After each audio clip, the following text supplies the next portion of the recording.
अपना ध्यान सम्मुख विराजमान श्री श्री 108 श्री परमहंस महान विभूतियों की ओर लगाते हुए और अपनी मुख रचना को पवित्र करने हेतु एक बार ऊंची और मीठे स्वर में बोलिए जयकारा बोल मेरे श्री गुरु महाराज की जय। बोल साचे दरबार की जय। बोल श्री सतगुरुदेव भगवान की जय। एक बार की बात है, भगवान श्री किशन चंद्र जी महाराज जी फरमाते हैं कि जब यह सृष्टि नहीं थी तब भी मैं था, जब यह सृष्टि चल रही है तब भी मैं हूँ, जब यह सृष्टि नहीं होगी तब भी मैं हमेशा ही रहूँगा। कहते हैं कि भगवान की भक्ति जो करता है वह हमेशा ही परम पद को जो है प्राप्त करता है, निर्माण पद की प्राप्ति करता है। वक़्त के संतों महापुरुषों की चरण शरण में आकर जो भक्ति करता है उसे ही सच्चा सुख और शांति मिलती है। कहते हैं कि माया भी भगवान की बनाई हुई है, माया भी भगवान की रचना ही है। अब देखना यह है कि जीव इस माया में फंसकर भगवान को भूल जाता है या माया को भुलाकर भगवान को याद करता है। ऐसे में एक बार की बात है, श्री किशन चंद्र जी महाराज जी ने अपने मित्र सुदामा को बहुत सारा धन दौलत दी और धन दौलत देने के बाद सुदामा जो है अपना जीवन अच्छे से व्यतीत करने लगे। और देखा गया कि वैसे देखा जाता है कि जो मनुष्य भगवान की भक्ति करता है, जब उसे धन दौलत माया मिल जाती है भगवान को भूल जाता है। तो ऐसे में जब श्री कृष्ण चंद्र महाराज जी ने सुदामा को जब धन वगैरह दिया तो सुदामा और ज़्यादा भक्ति करने लगे, सुदामा और ज़्यादा नाम सुमिरन आराधन करने लगे। और नाम सुमिरन आराधन करने पर जब वो करते रहे तो उनके सामने जब कोई माया की बात करता था तो सुदामा का ध्यान तो प्रभु के चरणों में ही होता था। तो एक बारी सुदामा जी ने आकर भगवान श्री कृष्ण चंद्र जी महाराज जी को कहा कि सुदामा जी, कृष्ण जी, मैं भगवान का ध्यान करता हूँ, मैं आपका ध्यान करता हूँ और मुझे माया अपने आसपास अनुभव ही नहीं होती, ऐसा क्यों होता है? तो भगवान श्री कृष्ण चंद्र जी महाराज जी ने कहा कि भगवान की तरफ जिसका ध्यान होता है उसे माया अपनी तरफ आकर्षित नहीं करती। जब भगवान की तरफ ध्यान होता है तो इंसान माया को भूल जाता है, और जब इंसान का ध्यान माया की तरफ होता है तब जो है वो भगवान को जो है वो याद करता है। जब वो उसकी माया पे जब इंसान भगवान का ध्यान करता है तब उसका सारा ध्यान जो है माया से हट जाता है, उसे माया अपने चारों तरफ प्रतीत ही नहीं होती। तो यही बात श्री कृष्ण चंद्र जी महाराज जी ने सुदामा को बताई। तो हुआ क्या, एक बार की बात है, कृष्ण जी और सुदामा जी दोनों जो है नदी में गए, नदी में स्नान करने गए। तो कृष्ण चंद्र जी महाराज जी ने सोचा कि आज मैं सुदामा को अपनी माया में जो है एक बारी प्रभावित करता हूँ, थोड़ा सा प्रभाव डालता हूँ। तो ऐसे में क्या हुआ, जब भगवान कृष्ण जी नहा के नदी से बाहर निकले और सुदामा ने जब डुबकी मारी नदी में, तो हुआ क्या, उसी समय एक बाढ़ आ गई और वो बाढ़ सुदामा को बहाते हुए ले गई।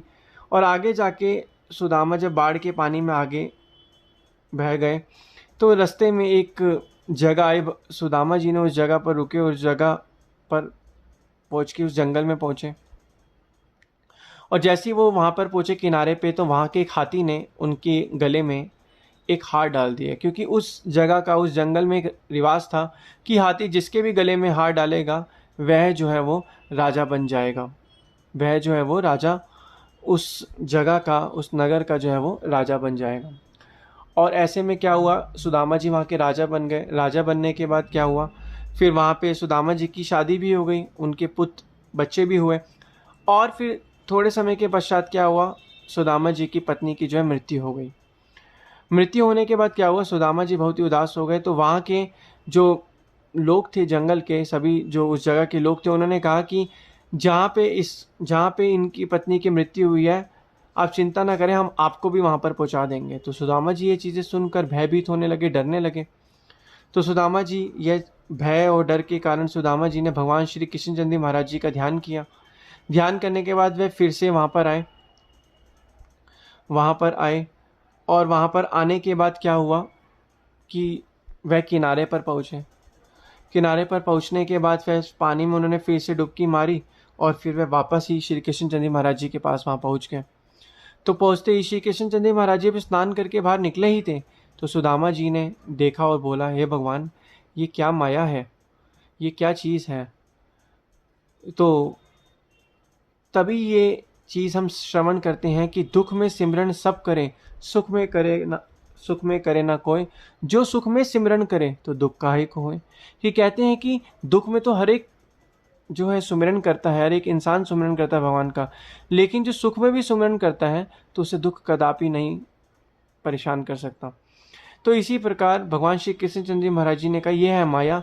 जब तुम माया में उलझ गए, जब तुमने माया में ध्यान दिया तो तुम भगवान ईश्वर को भूल गए, जिससे सभी दुख सभी कष्ट तुम्हें चारों तरफ उसने घेर लिया। लेकिन जब तुम्हारा ध्यान भगवान की भक्ति में था, उसी प्रकार तुम सभी माया से चीज़ों से दूर हो गए। तो जिस तरीके से श्री कृष्णचंद्र जी महाराज जी ने एक सुदामा जी को एक अपने माया के जाल में थोड़ा सा फंसा, इसी प्रकार इस संसार में भी माया भी भगवान की बनाई हुई है, और वो हमें जो है इस संसार में सभी चीज़ों में फंसा देती है, जिससे ताकि हम भगवान का जो रास्ता है, भगवान का ध्यान जो है वो भूल जाए। माया यही करती है कि भगवान का ध्यान जो है वो भुला देती है। लेकिन जब हमारा ध्यान भक्ति की तरफ होता है तो हमारे सामने चाहे जितनी मर्जी माया आ जाए, हम उससे कभी भी व्याकुल नहीं होंगे, परेशान नहीं होंगे।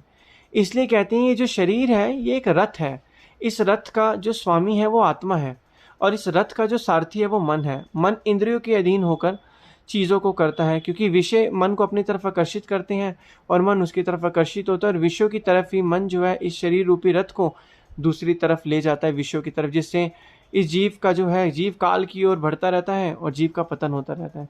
लेकिन यही जब इस रथ पर कंट्रोल मनुष्य की आत्मा का, स्वामी का, क्योंकि जब आत्मा यानी जो शरीर के रथ का स्वामी है उसका होगा, तो मन भी उस रथ के स्वामी के अनुसार ही चलने लगेगा। और फिर जब मन और आत्मा एक साथ मिल जाएंगे तो भगवान की भक्ति जो है वो हमेशा ही आगे बढ़ती रहती है। तो इसलिए वक़्त के संत महापुरुष हमें यही फरमाते हैं कि इस दुनिया में आने का मकसद यही है कि तुम भगवान की भक्ति करो, लेकिन माया में उलझ कर मत करो। अगर तुम माया में उलझे और भगवान की भक्ति करोगे तो फिर तो बहुत मुश्किल काम है, क्योंकि माया अपना पूरा जोर डालती है, वो जीव को अपने चंगुल से जाने ही नहीं देती।